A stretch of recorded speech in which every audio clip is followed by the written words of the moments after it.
everybody, what's going on? Dace here and welcome back. I've got something super special lined up for you all, and that is another controller review. Today we're checking out the Maestro S3 wireless all-button controller by QRD Game. They sent this to me not too long ago and I've been sampling it over the last few weeks, so let's cover the basics and then jump into how it performs and all that great stuff. I'll start by saying the overall presentation of their packaging is top-notch. We've got a super solid box here, and on the inside, a very firm tray that houses everything, this plastic one right here, and then a thin plastic sleeve for the controller itself. So I'll get this guy out, we'll take a look. Below the controller we have our USB cable, mobile attachment accessory, and the manual, of course, which unfolds like that, like double-sided whatnot. The Maestro S3 gives us a 12-button layout to work with, and despite being the largest all-button controller I have, weighing in at 661.6 grams, we still get a nice slim build. It measures about 300 millimeters across, 200 millimeters deep, and is just under 32 millimeters thick at its thickest point, which is this end here. I'm not sure how much you're going to see here. The side facing you narrows to about 3/4 of an inch, not including the rubber feet on the bottom. So maybe I can do it like that. I only have so much space to work with here for the camera, but as you can see, it like tapers. And then the bottom. The 6 menu-related buttons are split into 2 groups of 3 on either side of this massive QRD button, which serves as your capture. I think this is a brilliant design choice because there's no confusion between this button and the others.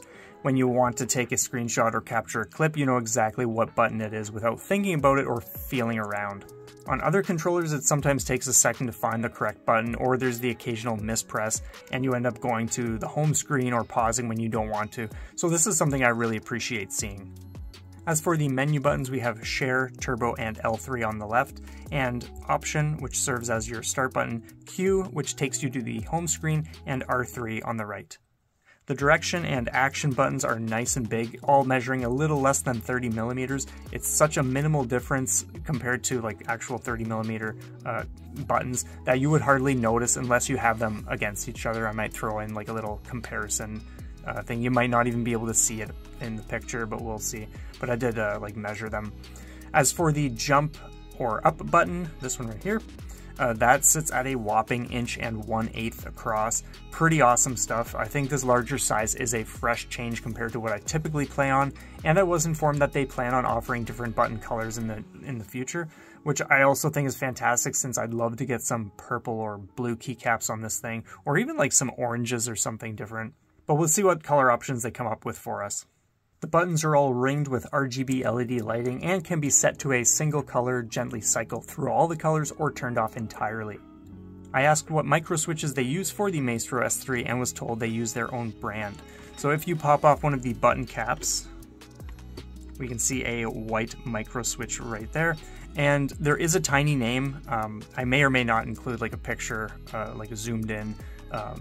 But yeah, it looks like Leo Hio X or Lig Hig X. I'm not sure, but that's what we have inside. It's super tiny, tricky to make out what it says. So that's yeah, we'll see. Maybe someone else in the comments knows that brand, or who knows. Like, yeah, I've never heard of it before, but yeah, they are all hot swappable. And if I didn't say it already, it is very easy to pop these caps off if you need to access them. That being said, I don't mean like they just fall off, but they just come up very nicely when you pry them up.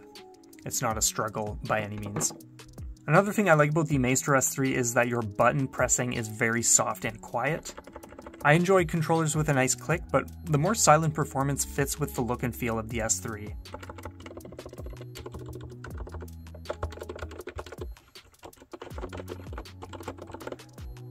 At the back, we have the USB-C port right there, our mobile accessory dock, which is that space around with the 2 slots, and a small reset button right next to it. I'll show the accessory connected so you know how it works and looks.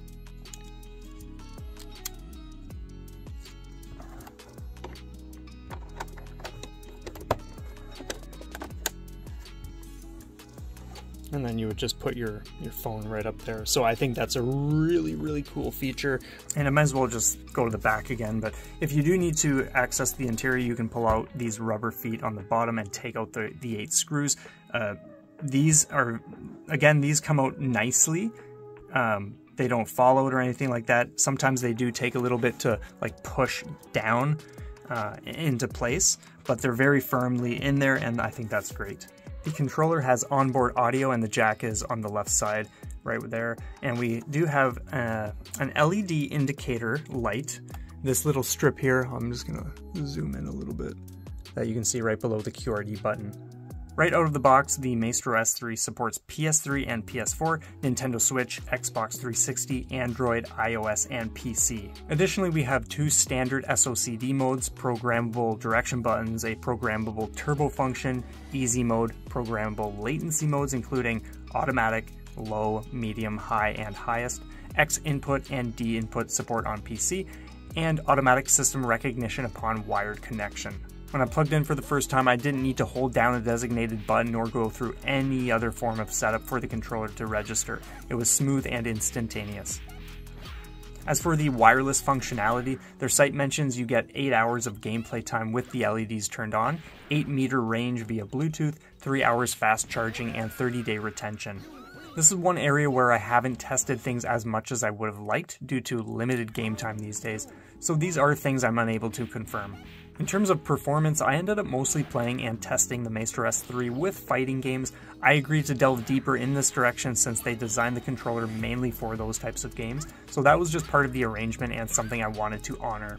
I had a very brief phase where I needed to adjust to the larger controller size since I'm mainly used to slim builds with much smaller buttons and button layouts, so initially I would struggle to pull off certain moves, mainly like down left or down right related moves. A great example of this is in Breakers, which I've been thoroughly enjoying for the last couple of months. I play as Tia, and performing attacks like her Rapid Gale special move would sometimes trip me up a little bit, and even more so her super special moves that are more or less double the inputs. So things like Rapid Charge, Burning Revolver, or Cutlass Flasher were all tricky to get used to because they require down, back, and punch with the middle finger and ring finger, or down, forward, punch, or kick, depending on the move. These instances were not an issue with the controller, simply part of the overall experience and learning curve. So I thought I would share that information in case anyone else is interested, and coming from a place of primarily using small and compact controllers. Now that I'm much more accustomed to the S3, my attacks, combos, and movements on this controller come out clean and crisp, gameplay flows so much better now, and there's a degree of smoothness present that sometimes feels like I'm gliding through the motions. One of my favorite things about playing on the S3 was how enjoyable using the larger jump button felt. During slightly longer play periods, there was no discomfort using the Maestro. In fact, it's just a very comfortable controller to use in general. I didn't experience any hiccups during my sessions, lag-related issues, inputs failing to register due to the controller itself, or connectivity problems of any sort. Everything functions as intended, which is always a plus. Overall, I'm very impressed with this controller and all of the features it has crammed into it. It offers a boatload of potential for those who want to tweak settings to their liking.